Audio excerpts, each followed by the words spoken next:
An upmarket food store in London makes for an unlikely front line, but shops like Panzer's Delicatessen say they feel under attack by bureaucrats. 3 years after Britain left the EU's single market, new border control checks are due to begin at the end of the month. Deli boss David Josephs says that's going to make an already bad situation worse. It's created bureaucracy, a huge range of bureaucracy. A whole empire has been built as a result of Brexit, which is totally uncalled for. We now have to register paperwork 24 hours to 48 hours in advance of shipping, whereas before we could have it within hours and just ship the goods.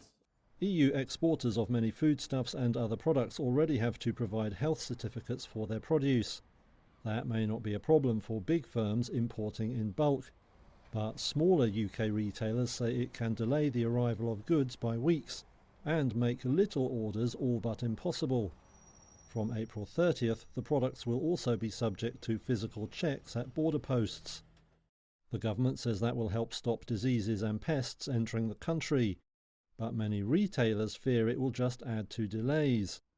Italian food dealer Nick Carlucci says some meat importers have told him it may not be viable to keep supplying the UK, and he says there will be another impact too.